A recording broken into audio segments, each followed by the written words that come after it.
Weirdos presents Night Beat.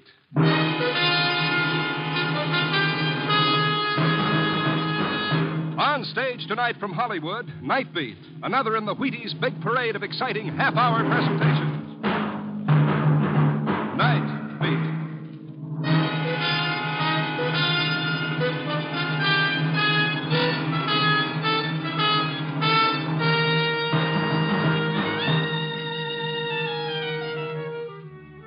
Hi, this is Randy Stone. I cover the Night Beat for the Chicago Star. Stories begin in many different ways.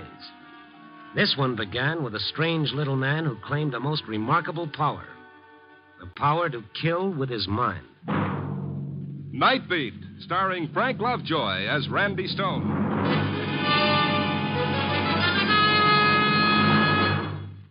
Suppose you were a kernel of wheat instead of people listening to the radio. Why, you'd have about as much chance of getting to be a Wheaties flake as you have right now to be president. Actually, less than 2% of all the kernels of wheat that hope to be Wheaties when they grow up ever set flake in a Wheaties box. That's how fussy the Wheaties folks are. Whole wheat for Wheaties has to be golden, perfect whole wheat. And when you buy Wheaties, that's what you get. Perfect whole wheat with all its nourishment. Of course, people, no matter who they are, can eat Wheaties, breakfast of champions, all they want, any time. That includes you. Have some. Tell your grocer we sent you.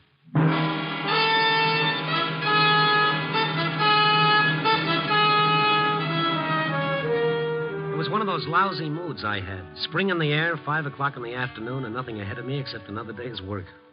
A broken leg and a month in bed. I should be so lucky. I started to walk down Michigan Boulevard. By the time I reached the art museum, I hated the whole world. Everybody was going home, and I was going to work. So, like a school kid playing hooky, I turned into a patch of grass landscaping the museum, and I sat down on a bench. At the other end of the bench was a little old guy. He was thin as Melba toast, and he was staring at a pigeon perched on the fountain.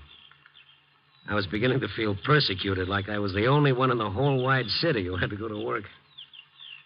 In a nice, lazy kind of way, I was beginning to wish I was dead. I wish you were dead. At first, I didn't know where the voice came from. There was no one in back of me. There was no one around except the little guy at the other end of the bench. There. I did it again. You know, that's not a very nice thing to say to somebody you don't even know. Oh, I'm sorry. I didn't think you heard me. Oh, certainly I heard you. Why would you wish a thing like that on me? Oh, but I didn't mean you. Not at all. Because if I did, you would now be dead. You mean I would be dead? It's terrible. Just terrible. Well, if it wasn't me who just said that, too, then who was it? The pigeon. Pigeon? The one that was on the fountain. I see. And what happened to the pigeon? He died. The pigeon died? Oh, yes. It'll happen every time. I'll get the bird and show you. Yes, it's dead, all right. You see? Perfectly dead. Oh, now look, Mr. Fettle is my name. Yeah, Stone is mine. Randy Stone, and I guess I'll be running along. Oh, I thought perhaps you could help me, Mr. Stone. You look like the kind of person who would understand. Yeah. I'm the harmless type that's always walking into a confession. Well, you see, it's something I can't tell to just anyone. Yeah, well, some other time. I'll be seeing you. Oh, that's the way it is. Everybody's interested in only themselves. Well, get rid of that bird. It's not very pleasant sitting next to someone holding a dead thing in his hands. Oh, of course. If I put it over there under the bush, would you listen to me? Maybe if I talked about it, it might help. You're not a policeman, are you? Oh, no. I'm a newspaperman. Oh, that's good. Yeah, get rid of the bird. And then you'll listen to me? Yeah, I'll listen to you. Oh, that's very good of you, Mr. Stone. I'll just put it down over here. He was a cute little old guy who didn't seem to fit into a world of aeroplanes and the Geiger counter. He was still wearing a white celluloid collar and a tarnished diamond stick pin and a black tie. He was as clean as grandmother's old lace and just as faded. His white hair bulged from an old fedora hat, and his eyebrows looked like the prank of a makeup artist. They were untouched by age, and they were strawberry red. I was already feeling sorry for him, and I knew if I could, I was going to help him. He put the bird under the bush, and then he looked down at it and sighed. I didn't mean to do it. Sure, I understand. Now, what's bothering you? You see, I killed that bird simply by looking at it and saying that I wished it were dead. Oh? Oh, I see. Mm-hmm. You wished it was dead and it died. You heard me, didn't you? You wouldn't think a thing like that was possible, would you? Well, I don't know. If I remember correctly, there was this fellow King Midas. He had a pretty good thing, too. All he had to do was touch something and it turned into gold. Oh, of course, that was only a fairy tale. You're not poking fun at me, Mr. Stone. You're not implying that I made this up. Oh, now, don't get touchy. It's pretty hard to get used to. All you have to do is wish a bird is dead and it dies. Anything. A bird or even a person. And they die. Well, that's quite a power you got. You don't believe me, do you? You ought to get a hold of yourself, don't you think? I knew I shouldn't have said anything at all. All right. Now, let's say I believe you. What do you expect me to do? I'm getting afraid of myself. I can become dangerous. Well, don't wish those things and you won't be dangerous. But if I ever hate like I once did, then I'm not responsible. The words would just come out. It would happen. You mean you could wish I was dead or anybody and they'd die? That's what I've been trying to tell you. I don't want to hurt anybody, Mr. Stone. You still don't believe me. Oh, I think it's a perfectly wonderful story. Now I gotta go. Oh, please don't go. Don't leave me, Mr. Stone, please. Oh, take your hands off my coat. Do you mind? I want to go to work. But listen, I killed a man. Oh? I killed Mr. Brown. Mr. Brown? Arthur E. Brown, president of the Utilities Loan Company. Uh-huh. You killed him. I was the one. It was the urgency in the way he wrung his hands together that got me. I felt pretty foolish sitting there on a park bench listening to the most fantastic kind of nonsense. For 40 years, he worked for this company. He never married. He lived a lonely life. The only pleasure he had was his job. But he was getting old. And then one day, it was on a Friday, he got his paycheck from the head bookkeeper. Thank you. Oh. But this is a mistake, a terrible mistake, Miss Johnson. This check is too much. Let me see. Oh, I don't think so, Mr. Fettle. Oh, but that's 3 weeks' pay. 2 weeks more than I've got coming. It's not my vacation, you know. I always take mine in July. Yes, I know, Mr. Fettle. Then you better rectify it, Miss Johnson. I'm sorry no one told you. On the back of the check, Mr. Fettle, that slip of paper. Oh? You mean this? Mm-hmm. Why, that's a 2 weeks' notice. Oh, that's a terrible mistake. I hope so, Mr. Fettle. Such a stupid thing. Imagine my being here so long. Why, everybody knows. I better see Smitty about this right away. Smitty's been transferred to the Ohio branch. Since when? 5 weeks ago, Mr. Fettle. Oh. Well, then I'll see the new fellow. I don't like to embarrass him, but I must bring this to his attention. I'm sorry, Mr. Fettle. But you don't understand. You're new here. Yes, Mr. Fettle, but there's nothing I can do. Well, I'll have to go to someone who can. Who is it that's over you? Well, you might try one of the vice presidents. Of course, Mr. Fettle, you realize I had no idea. Why don't you see the treasurer? I'm really quite sorry, Mr. Fettle, but really, it's out of my hands. I see. No one will take the responsibility. No one cares. Sending me from one to the other like I was some kind of thing being volleyed about. I'm going to the president. I'll tell Mr. Brown. Mr. Fettle went up another flight of stairs running, right through a whole pool of minor executives, straight into Mr. Brown's office. Brown was sitting there in an enormous leather chair, a very huge, fat man. His face was red and puffy. Instead of breathing, he seemed to gasp. He was that mad when Mr. Fettle walked in unannounced. What are you doing in my office? Mr. Brown, I just had to see you. There seems to be no one to take the responsibility for this. You see, I've been here so many years. They just don't seem to realize how long I've been here. I wanted you to straighten it out for me. Get out of here. But it's so unfair. Get out. I said get out of here. The hatred that had been piling up in Mr. Fettle had now found a target. He looked Brown squarely in the eyes and said it right to his face. Right out loud. I wish you were dead. You what? I wish you were dead. Oh, he's dead. Somebody, quick! Mr. Brown is dead.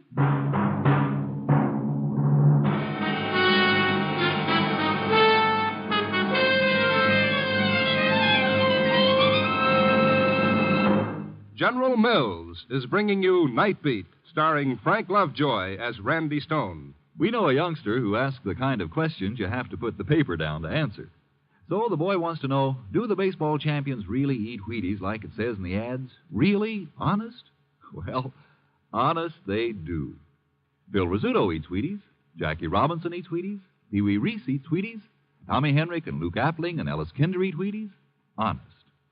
And what's more, a lot of these stars of the game today have eaten Wheaties for years. Bob Feller, the Cleveland pitcher, is almost a 20-year man. Right today, Bob eats Wheaties 4 to 5 times a week. He likes them with berries, which is a pretty good way to have Wheaties, too. Now, Bob says, Wheaties is the only cereal I ever eat, and I'd recommend it to anyone. So, you see, we really have an excellent reason for calling Wheaties Breakfast of Champions. Any other questions?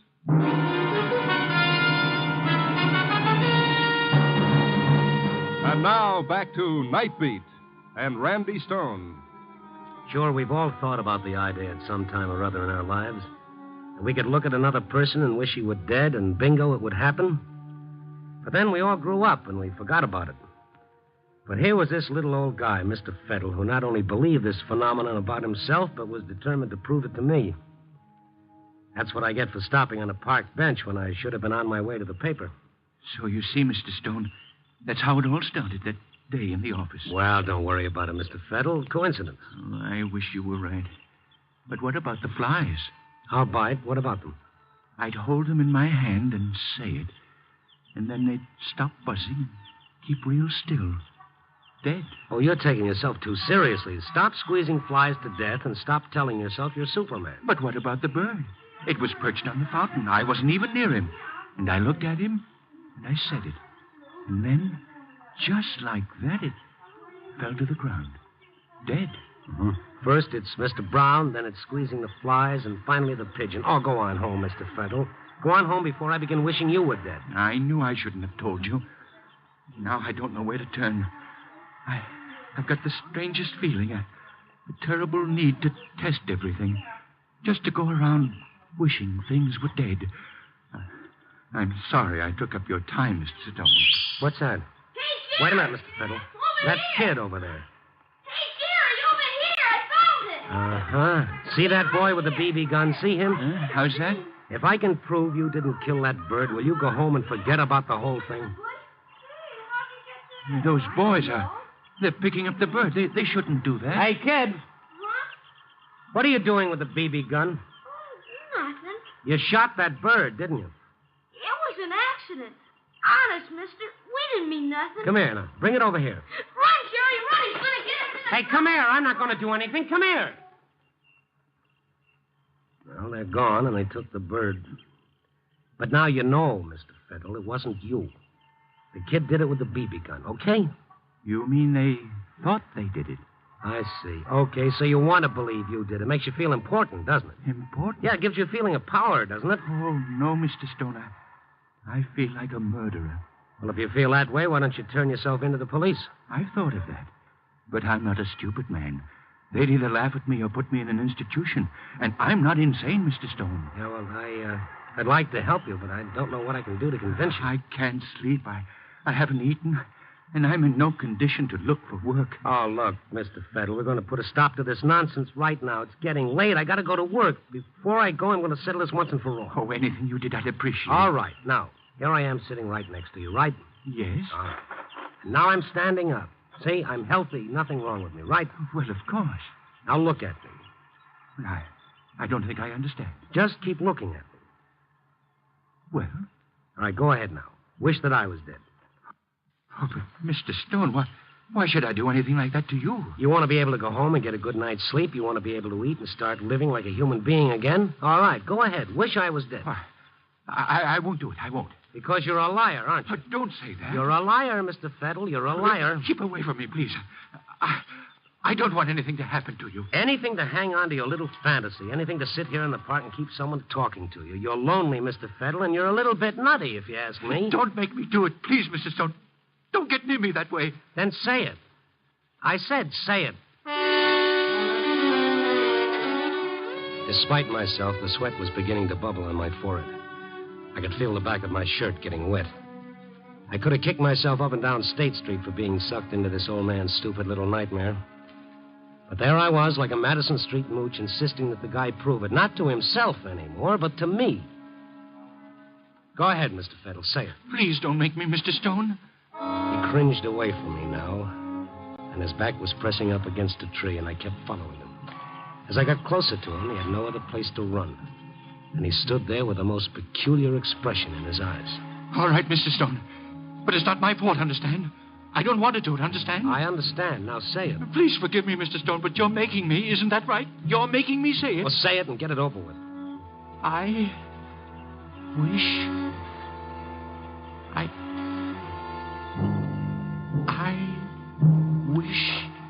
you were... I can't. I just can't. There's no use pretending I wasn't relieved. I felt both frightened and silly playing this little game. I just couldn't do it to you, Mr. Stone. I'm not angry. I've gotten to know you and like you. It's become so personal. I wouldn't want anything to happen to you. As he talked, his eyes became fixed on the building opposite the park. It was a tall building, and way up high, about the 18th story, there was a man up there washing windows. You see that up there? You see him? With the window washer? There's nothing personal about him, is there? Just a speck crawling on the side of a building washing windows. You're going to start that all over again. Well, there's nothing personal about that speck up there, is there? Now, look, you're not going to drive me batty. Well, if you'll only believe me, I'll try to show you. You mean with the window washer? He's pretty far away, and it's so impersonal, and, well, it may not work. Of course it won't work. That's what I've been trying to tell you. Well, I mean my not knowing him. Maybe I have to know the person or be real close. Maybe I have to have an argument with the person or not like him. Yeah, like the pigeon. Oh, well, that was different. I actually looked into the pigeon's eyes, and he looked at me. And that's when I said it. Yeah. Oh, why don't you go home and go to bed? Read a good book. Forget about yourself. You're going? That's right. Oh, wait. I'll do it. I stood there watching him. He stared at the man on the 18th floor for a long time. As the man started to change his safety belt to move from one window ledge to the next, just as he took off one rope from the bolt in the window frame, Mr. Fettle started to whisper. I wish you were dead. It all happened in a split second. The moment he said it, the man on the window ledge lost his balance. First, the bucket came clattering to the ground. And then, the man hung suspended, dangling by one rope and clawing at the air to get back on the ledge. And then the rope broke. And the man fell to the ground. When it happened, I ran over to the building and got what few facts were available. The item appeared in a late edition, about 10 lines on page 8. Naturally, I said nothing of the little old man on the park bench, or they would have thought I was as insane as I felt the little guy to be. But I couldn't get the amazing Mr. Fettle out of my mind. When I started to feel that I, in some weird manner, were indirectly responsible for the window washer's death, then I knew I was involved up to my neck. I went downstairs to the newspaper library. I found the item I was looking for. Arthur E. Brown, president of the Utilities Loan Association, had succumbed to a heart attack and was pronounced dead upon the arrival of his personal physician, George Watkins. The first thing next morning, I went to see Dr. Watkins. I'll be glad to give you whatever information you want, Mr. Stone, but I'm also rather curious as to your reasons. Well, in a very general way, I'm interested in certain types of death. Oh, coronary, heart fatalities? You might call it that. What is it you wanted to know? Well, as I understand it, there was someone present in Mr. Brown's office at the time he died. I believe so. One of his employees. I'm wondering if this man could have in any way brought on the heart attack. It's possible. But that particular day, not at all probable. Why not? Mr. Brown had complained of a severe constriction across the chest, and his secretary had already called me before that man was in his office. In fact, I was on my way over to his office before he succumbed. Mr. Brown's secretary was in the first aid room getting him some medicine. You mean Brown was already dying before the man even got into the office? Mr. Brown was already dying of the effects of an extraordinary lunch. With the kind of heart condition he had, his death was just as inevitable as tomorrow's sunrise. It couldn't be any plainer than that. Coincidence number one had been taken care of quite neatly. But that window washer still had to be dealt with. For a man who'd been washing windows for so many years to slip off the windowsill and then for the rope to break right at the time my amazing Mr. Fettle wished he were dead, well, that's a pretty touchy thing to reconcile to coincidence. I went back to the building and located the engineer who was in the basement replacing a steam valve on a hot water tank. At first, he wasn't very cooperative. I suppose you're another insurance man who wants to know more about why we don't have safety measures for our window washers. No. I just happened to be a newspaper man who was sitting in the park when it happened. Well, if you saw it, you know more about it than I do. He worked for you, didn't he? Yeah, that's right. Well, what happened? Why should that man's rope break? I'm tired of answering questions. That's all I've been doing is asking questions. Well, look, mister, I'm not here to make trouble for you. I don't want to give you any bad publicity. I want to know why it happened, but, of course, if you don't want to tell me, then I've got to believe that the building was responsible. If I warned him once, I warned him 100 times. His equipment was rotted through. I told him he couldn't go to work on my building unless he bought new ropes. He was pretty sore, but he went home.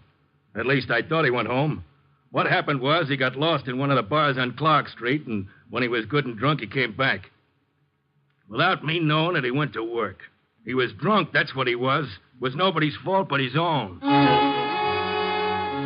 If it wasn't for the fact that somebody else had suffered, the whole thing would have been funny. It was the most ironic joke that coincidence could play. On a pathetic old man who thought he had some kind of strange power, and on me, a sucker for anybody's story if they insist they've got one. I got Mr. Fettle's address from Miss Johnson at the place he used to work and went over to see him. He lived in an old boarding house. His landlady was a nice old gray-haired woman that was as interested in knowing where he could be found as I was. He hasn't been home since yesterday.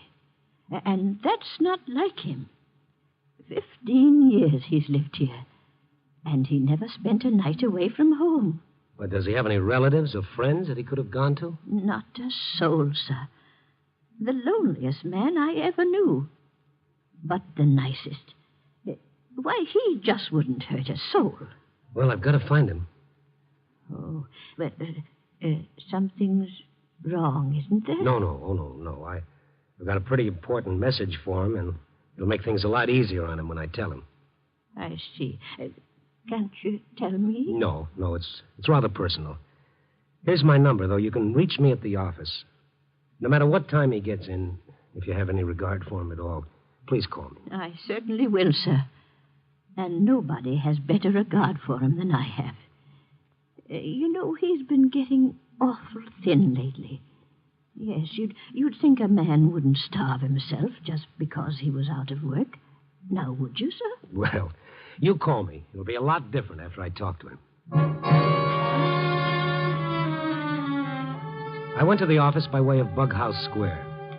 I inquired here and there about an old gent with the white hair and the strawberry-colored eyebrows. They knew who he was, all right, but they hadn't seen him. I was getting worried about him. A nice little guy somewhere in the city running away from himself, thinking he was a dangerous killer. When I got to the office, there were no messages. I put my feet on the desk and I waited. And I started to do my column with coincidence playing the villain.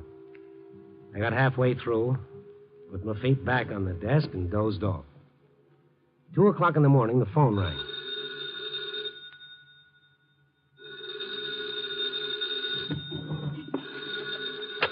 Yeah. Mr. Stone? Speaking. He just came in just now. Who? Mr. Fettle. Oh, okay, thank you. I'm coming right over. When I got to the house, she was waiting and had the door open before I could ring the bell. Is he in bed? No, Mr. Stone. He's sitting in his easy chair. His room upstairs? It's no use going up there, Mr. Stone. Well, what's wrong? Well, as soon as I called you, I put some soup on the stove. You see, I wanted him to have something hot to eat. I knocked on his door, but, well, he didn't answer. I opened it, and he was sitting in the easy chair. Before I got to him, his eyes went up at the ceiling. Then they closed, and his head rolled on his chest. He was dead. I can't understand it. He wasn't sick. He was unhappy, but he wasn't sick. It doesn't make much difference now what he was. Poor soul. That's all that happened? Just what you told me? He didn't say anything? Well, he mumbled something, but it's not worth repeating. What? I want to know. Some sort of foolishness, Mr. Stone. Well, tell me. I've got to know. I'm sure I heard it wrong. Well, what was it that he said? Well, as his eyes were on the ceiling, it seemed to me... Now, sir, I can be wrong, you know, but it seemed to me that he said, "I wish I was dead."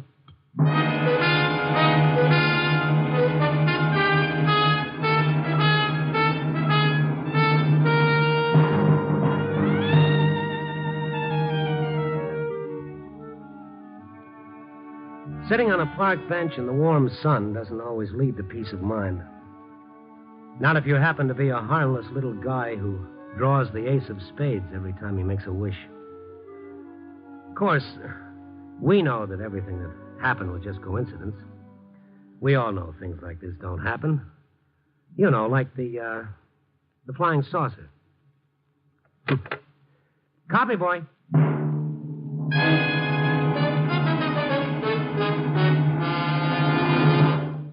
You are listening to Night Beat on the Wheaties Big Parade. It's always nice if you like your work, which is why we feel we're pretty lucky to be in the Wheaties business. We love Wheaties, and we love people. We know that these little golden flakes of 100% whole wheat are good for people. So what could be more pleasant work than getting people and Wheaties together just as often as we can?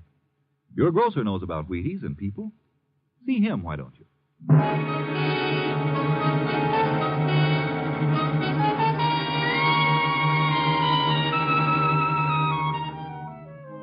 Night Beat, starring Frank Lovejoy, is produced and directed by Warren Lewis and edited by Larry Marcus.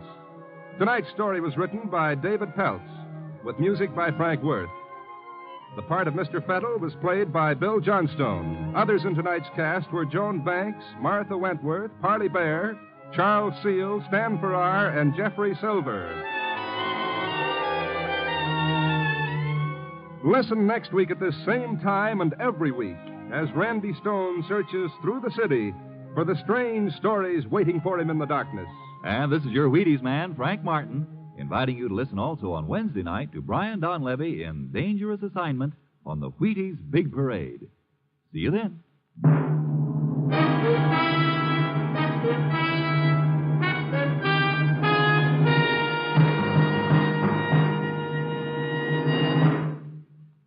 Going to bake a pie sometime soon?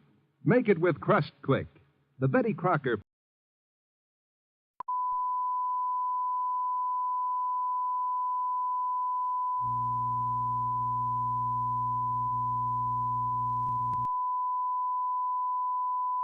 Check, testing 1, 2. Fuck it.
Good morning. What's going on, Pete Opals? Pete Opal? Yeah, just living life on the edge. That's me. Howdy. How you doing out there, people in people world? I'm on the tube. I always knew that my life was going to be all about the TV, right? The tube.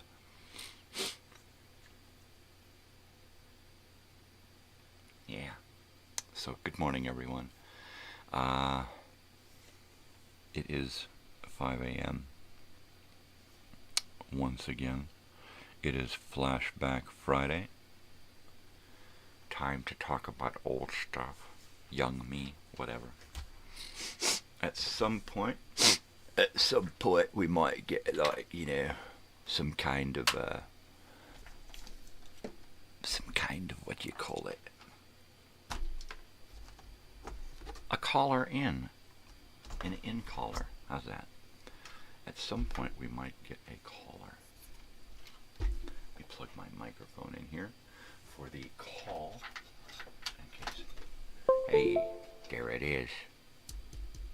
Totally. All right, so that is on. And that's closed. Let's close up that too. Let's open up. Shh. Let's open up this program here.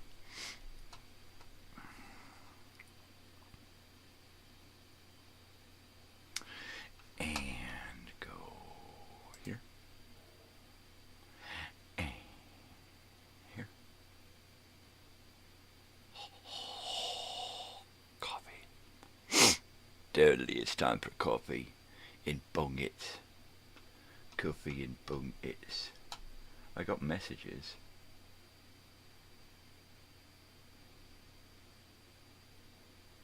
From who?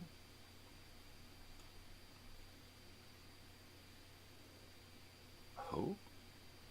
Sponsored. Oh. They just come at you from all directions now. So now they send you private messages with fucking advertisements, right? Come check us out. We're idiots. Fuck you. My goodness, that is just... Ugh. It's so upsetting. It is. It's really upsetting. Yeah. Totally, man. Totally, man. Do a little clean up here. Just clean the bong water, and it's already starting to get a little. I mean, literally, just took one hit off of it, and it's got a little stuff floating in it. That's all right. That's what it does. It protects me from that stuff. So there you go. It's Friday. The week is it's just about over. I think that Joey, if Joey is out there, Joey is now off for the weekend, if I am not mistaken. So, good on you, mate. Totally, man.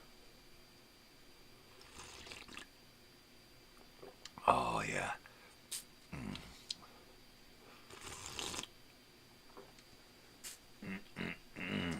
Yeah, baby. So, I finished the Video Time Machine last night. Before I went to Palm Desert yesterday, I went ahead and did some more research and gathered a few more items. I made notes so that I could be sure to hit all the right buttons that I wanted to. Dianetics. I found a Dianetics commercial, which is pretty cool. The beginnings of Scientology was L. Ron Hubbard's book, Dianetics. Check it out, true story. True stuff. Yeah, baby. You know what? I'm not even gonna quibble. I'm just gonna go right to the bong hits this morning. Why? Because it's fried egg, that's why. And I need to fry my egg. I need to fry my egg, boy. Boy, howdy. Boy, howdy. I finished uploading another week. So I officially have the first week of June. And I will now be working on the second week of June, so that I can try to stay ahead of the game. So this weekend, today, and this weekend, I will be doing some more programming. Mainly, it'll be creating a few videos and then uploading everything to the tube. To the tuber, to the potato. No, really, it's good stuff. Good. I just uploaded the video Time Machine, which contains an educational film that we are probably going to watch on Monday. It's called Hobo at the End of the Line. And I decided that I'm going to make my video Time Machines about 90 minutes. I'm going to throw in an entire episode or an entire educational film. Something that's something that requires us to take a commercial break, right? So we can add in some more commercials. And then I try to get in as many animated things, as many things, video elements that would have been on our minds or in our eyes or in our ears, right? At the time, back then, way back when we was little kids, when we was little. It reminds me of Danny on Red Dawn when he gives that speech about the dead Colonel Powers Booth, and he says something to the effect that let them, the end of the speech is so they can be small again, right? Basically, we just want to be kids again. And that's pretty heavy coming from a kid who's got to pick up a rifle and go protect, his hometown. When we saw Red Dawn as kids, it was really hard-hitting because of the propaganda, the Cold War. A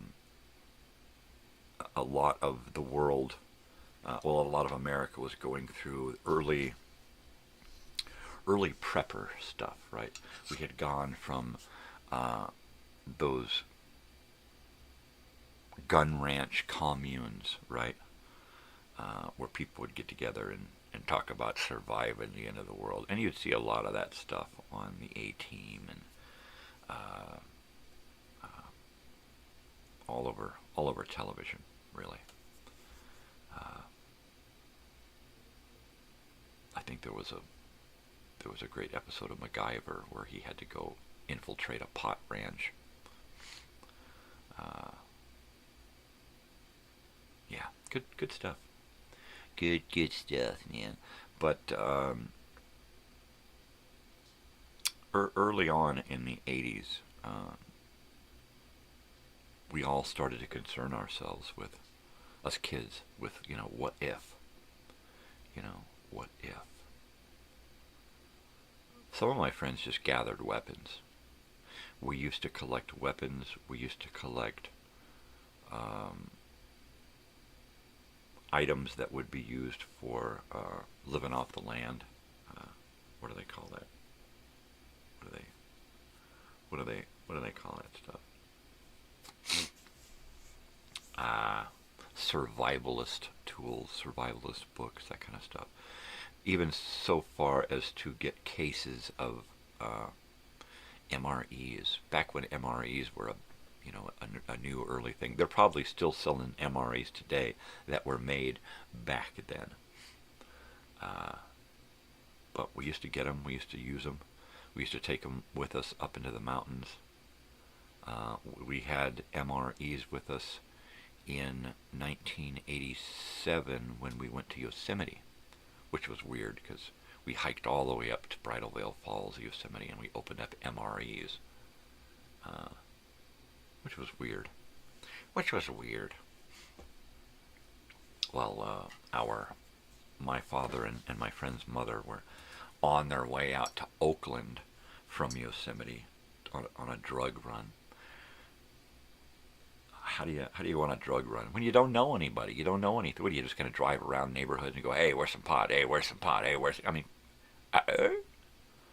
been there, done that. I remember driving through Chevy Chase and looking for pot and having guys, literally people running up to the window. What do you need? What do you want? What do you need? What do you want? All right, give me some money. I'll be right back.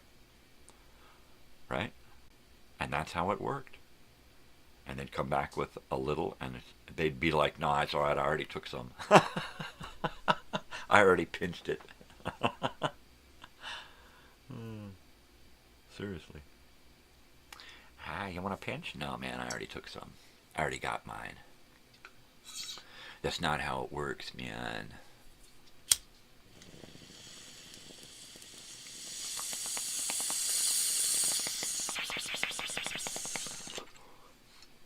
Totally.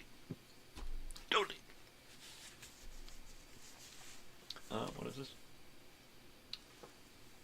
See the good. Totally. That was a good hit. That was a copy. Yeah. Shaking that pain away.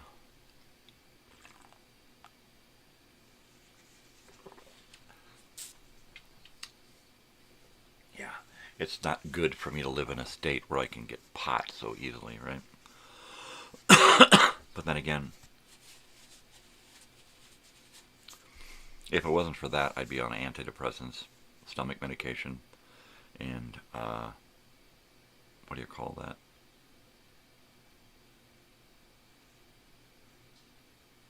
Oh, pain pills, narcos. I don't want no fucking narcos. I don't want to take a bunch of fucking narcotics. It stops my system completely. Ah, jeez.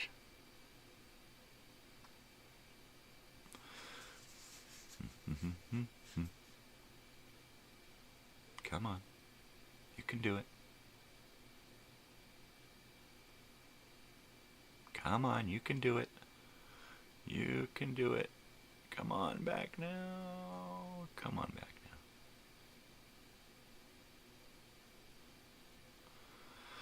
now. Are we back? I think we're back.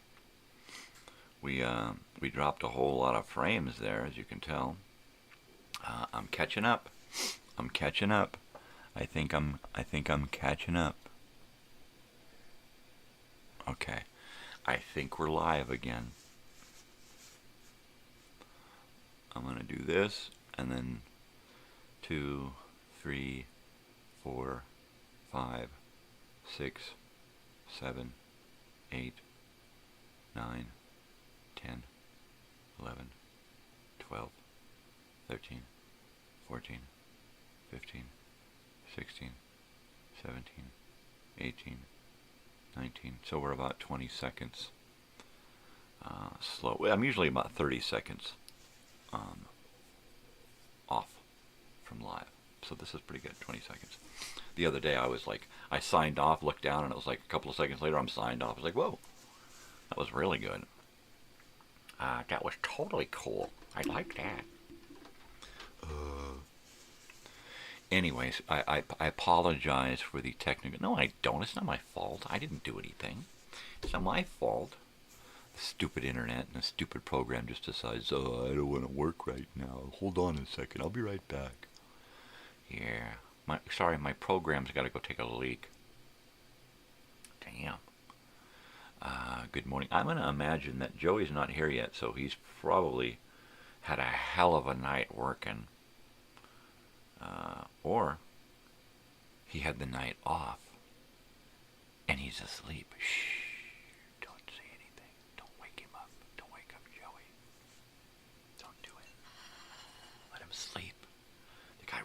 too much. Let him sleep. I would love for him to be here, but if he's asleep, let him sleep.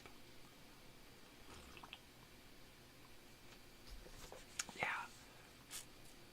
I would want somebody to let me sleep if I was actually sleeping. Unfortunately, this morning I got up at 3, just before 3, and straightened myself, flipping over. And I'm laying there thinking, oh crap, I gotta get up and take a leak. I got an hour to sleep here, and I gotta get up and take a leak. And I knew as soon as I got up to take a leak, I wasn't going back to sleep. And I did. I dozed off for a few seconds, few minutes, just before my alarm went off, just to make it seem real, right? And I flipped over and hit snooze. And then it went off again, and I flipped over and I hit stop. And I'm like, oh man, now I gotta get up. I use snooze as a reminder. I hit snooze from 4 a.m. to 5 a.m. so that I know every 10 minutes where I am at time-wise. I hit snooze at 4. I hit snooze at 4:10. At 4:20 I get up. At 4:30 I start my live. And at 4:40 I hit stop because I don't want the alarm to go off during my show. So there you go. Oh, man. I made chili yesterday. My wife started the meat for me. Took a nice big chuck roast and... oh, no, that's right. We didn't get a chuck roast this time. We got some of that stew meat, and she took it and chopped it up, took each little chunk and chopped it up even smaller. Mainly so that in every bite you have beans and meat. I hate having a chili where it's like, geez, where's the meat? Come on. And I like the beans with meat because it's good fiber. It helps to get that meat through your body. We're going to get you to the other side. So I made a really good pot of chili, not too hot. I scored a jalapeno and dropped it in the meat, and it stayed in until the end, and then I pulled it out so that it wouldn't just fall apart, throw that hot seeds and stuff everywhere. It got some zing. I added I like to use the bag of Texas chili, Texas 6-gun chili is what it is, and it's really, really good. And I get it at Stater Brothers, and I've been using the same chili fixins since I was a little kid. The exact same. It comes in a different paper bag now.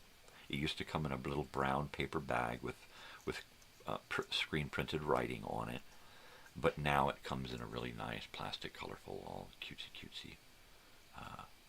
But it's great. It's great stuff. I remember using that back in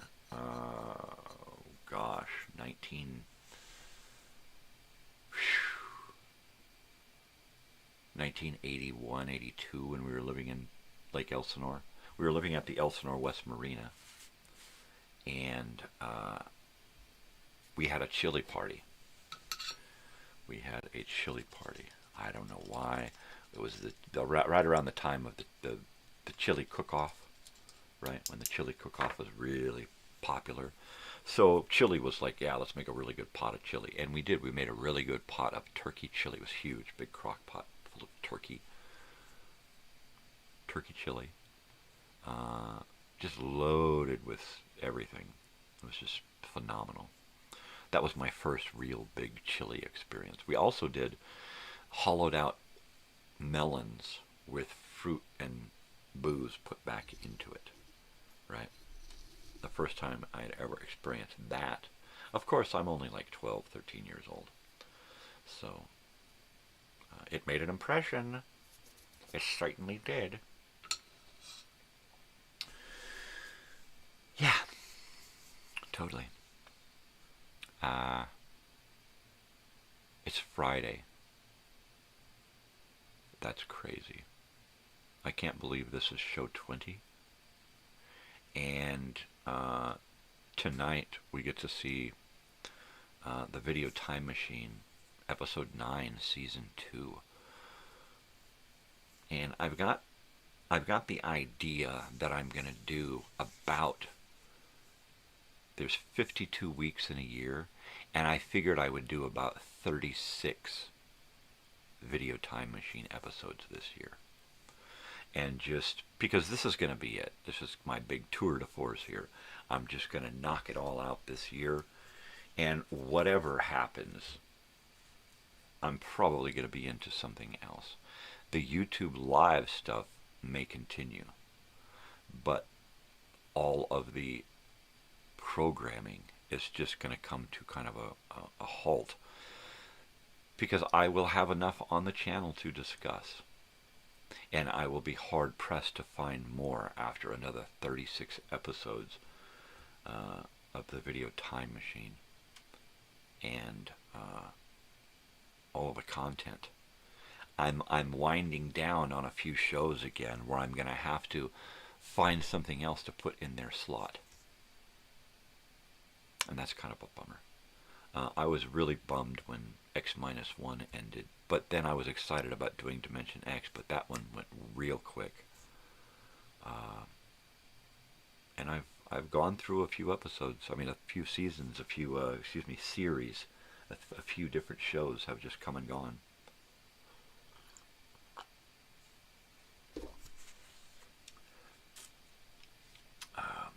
I'm pretty caught up.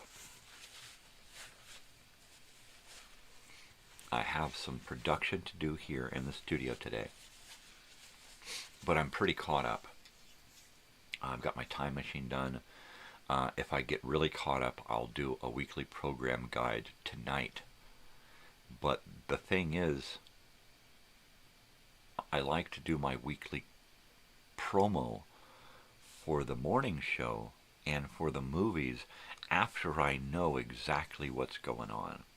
Especially the morning show. I put together a promo too early, and then I'm missing stuff. I put it together, on Sunday night, and it's chock full of goodness. So, there you go. There you go.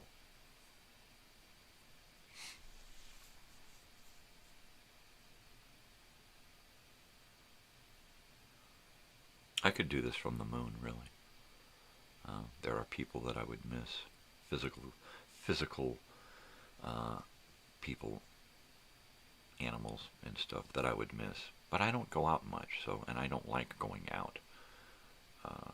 If I allowed myself the privilege, I would be agoraphobic to a fault. Because I just do not like going out. I do not like interacting with people. I have to put on a false, I got to put on that facade, that facade, and it just irks me. And then there's the driving, right? I hold it, and I got to get out of here, and then I just, I'm gone. And it's not that I want to haul ass the whole time, because I'll haul ass to get around people and get the hell away from them, and then I'll loosen up, and I'll come back down and be at a nice, cool speed. But there are times when it's like, all right, I need to get out of here. I need to get away from these guys. I need to go move into them, and then I'm down the freeway or up the road, and then it's like, okay, whew, I got some space now. And it's that I'm not afraid of accidents so much, knock on wood, that I'm afraid of just idiots, right? Just fucking idiots. Because they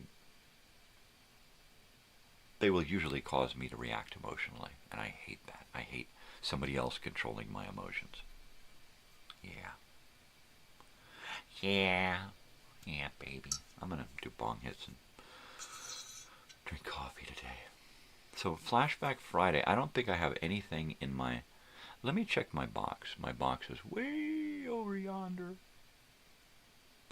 So let me go check my box. I did not put in the program guide that we would be looking at 8 tracks Thursday, so I didn't want to push it. This week, this next coming up week, we will be looking at more 8 tracks because I've got so many. I'm going to be pulling out DVDs and VHS and stuff to look at as well. If I had my druthers, yes, I said druthers. If I had them, I would be giving you an album every day, and I would be giving you a movie every day. Because I have so many, and I want to share. So there you go. I'm going to do this, show you the album for the day, and then go over and get the box.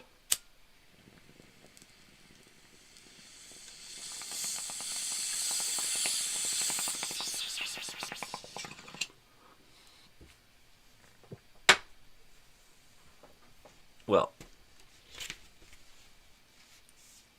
it is Flashback Friday, so we are pretty much discussing my childhood. And one of the things that I recall from my childhood was this album.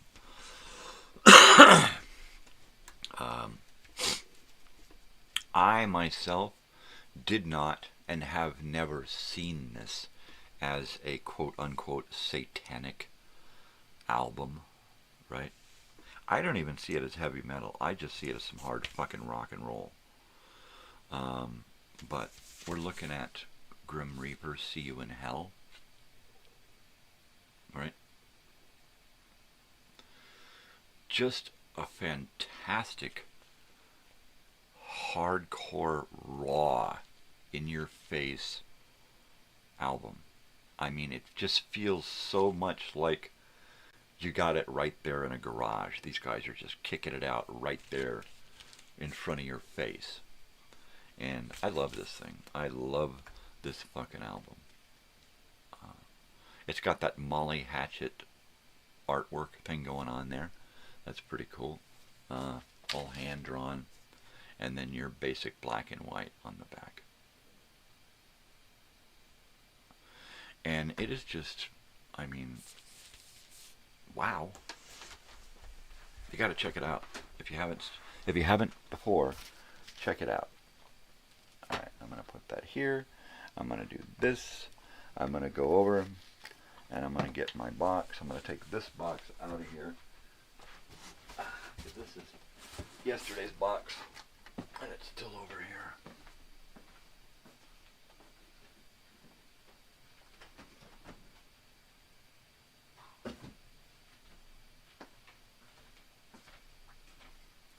Okay, so I didn't bother. The box is empty. All it has in it is a peachy folder. Just one peachy folder with some stickers in it. And those stickers are for another day, another episode. And we might do that because we got a Budman. We got to talk about Budman, the Budweiser mascot. I've been really trying to dig up stuff. What I'll have to do is, if I can't find it in my normal resources, did he say racehorses? Yes, I did. The ace. Then I will try to find some links on YouTube to some Budman stuff. If I had a secretary that was real and not imaginary, sorry, honey, then I would have her dig me up some stuff and shoot it over to me. Which that would be cool, because if I had like an actual in studio co-host, that person would have access to the graphics computer, or at the very least a Chromebook with a hard drive booted into it so that it has access to everything that I have access to, right? And then that co-host would be responsible for looking up things. Like if I'm talking about something, the co-host to my left would be bringing up photos, videos, posting links, that kind of stuff. That would be fantastic. We don't have that kind of budget here at Elsinore Brothers Studio. We are a company of one. And I'm hard-pressed to really get anything accomplished most days, right? Mainly because I'm so lazy, right? Sure, it's my fault. I only eat like one big meal a day. And I only snack like twice a day, so I really don't get a whole lot of nourishment, so therefore I don't have a lot of energy. I always tell myself, of course, I'm going to eat right after the show, and then it's like noon, and I finally eat something. It's horrible. And then, my laziness also stems from smoking a lot of pot. But it also comes back to insomnia, where I only sleep for about 3 or 4 hours at a whack right now. My weekends, there's going to be one day a week. It doesn't matter whether it's a weekend or not. There's like one day a week where I crash and burn. And I'm like, I'm going down, I'm useless for the next 8 hours. And then I'll be in bed, flopping around for 8 hours, getting about 6 hours sleep. If I'm in bed 10 hours, I get about 7 or 8 hours sleep. I can get up, take a leak, and go back to sleep. For some reason, a lot easier during the day than at night. I don't know. I get a lot of recovery sleep during the day. At night, I not so much. I don't know if it's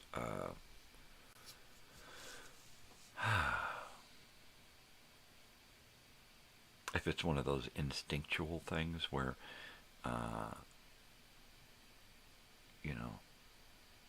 being the man of the house, I'm not going to sleep well at night while everybody else is asleep. Whereas if there's somebody in the house awake and available for phone calls and door knocking and stuff, then I'm more able to go into the room, turn on the air conditioner, turn up the TV, and just pass the fuck out for all day long. But lately I haven't been getting a whole lot of good sleep. I actually got some REM sleep last night and had a slight dream about talking to someone about the movie Born Losers, which is one of the trailers that I put on the video time machine, Born Losers. Billy Jack's first movie. It was Born Losers, and then Billy Jack, and then the trial of Billy Jack. And Billy Jack goes to Washington. Jackson Brown, I don't know. Billy Jackson Brown, that's it. Oh, wait. Millie Bobby Brown, Billy Jackson Brown. I get it. Shut up. Shut up. I gotta heat up my coffee or it's useless. If it's useless, I'm useless. Alright? So let me switch cams here and go to the mic. I've got to put this thing over here. I just wanted to get my desk situated first. I don't know.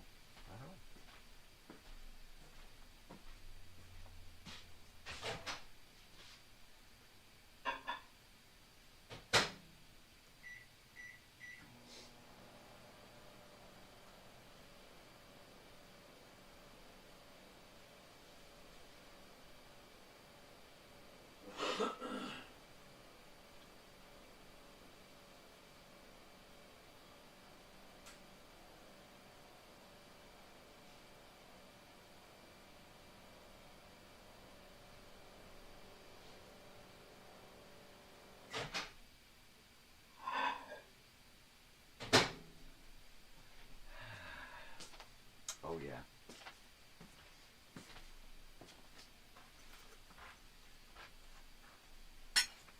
So, well, if I had viewers, this is hilarious.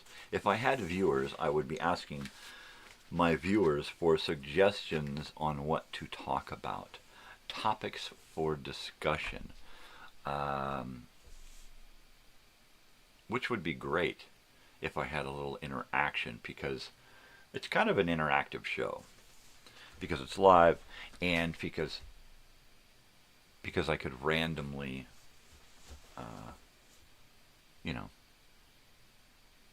select items from anywhere in the house here. I thought I heard a dog tickety-tacking, but then maybe it was me. It was probably me. It was probably me. Shh. Quiet. I'm going to do some coffee, some bong hits, some blah, blah, blah, because that's what I do.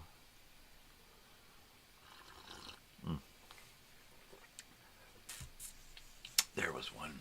I was going to put this trailer in the video time machine, but I only had room for about 6, I think. 6 movie trailers. I think I did 3 commercial breaks, 1 movie trailer break, and God, I did an entire educational film, and then I think I did two or three more little shorts,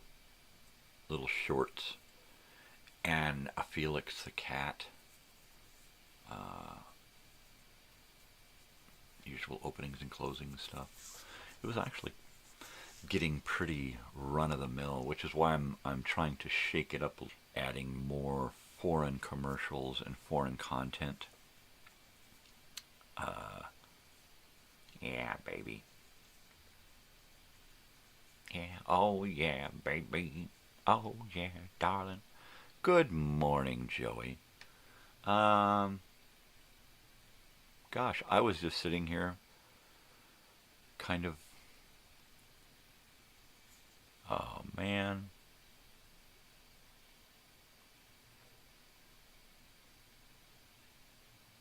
Come on, you can do it.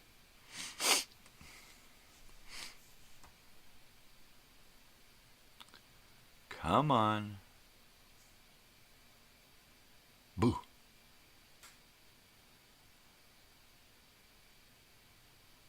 Come on. Come on back now.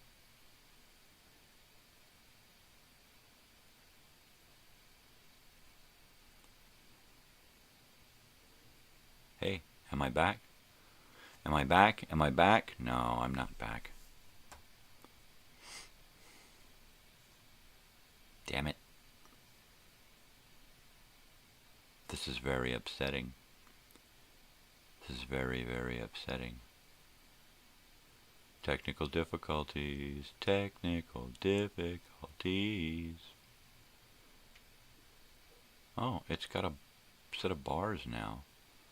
I'm back. I don't know how much I'm back, but I'm back. So if I'm here, I'm here. If I'm not, I'm gone. Can you hear me now? I seem to be experiencing technical difficulties this morning.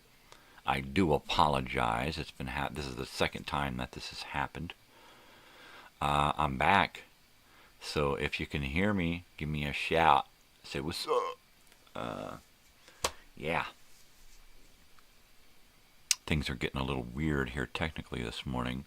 I was actually ready to do a call if I had a caller in. I got everything set up. But I guess I'll have to wait until I get some feedback. Yep. I just got a message from Joey. Yep. I'm back. There. Yeah, it did that twice this morning. The stream. Hey, yeah, here I am. I'm back, baby. Come on, baby. We're back. Now I got a computer. I got a computer that keeps screaming out at me here. Yeah. Totally. Yeah, I'm telling you, man. I'm telling you. Anyway, it was funny. Last night I was talking to my daughter about, for some reason I have this premonition that you're going to get out early on. I was thinking about the concert that she's got to go to right out of school. She's got to get out of class and drive straight to LA, right? So I was thinking about that, but I had this premonition about getting out of school early or no school at all, right?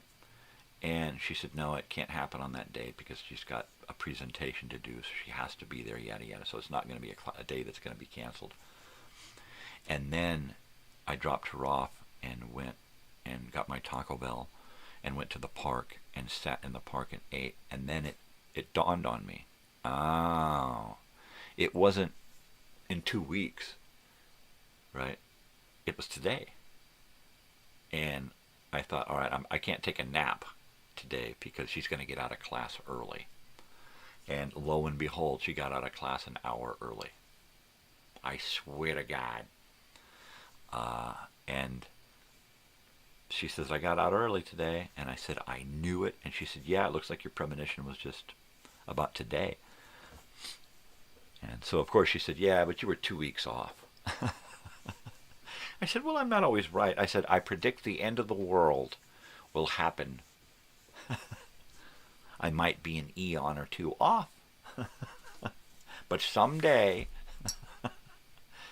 yeah, I'm back, baby. I'm back. Here I is.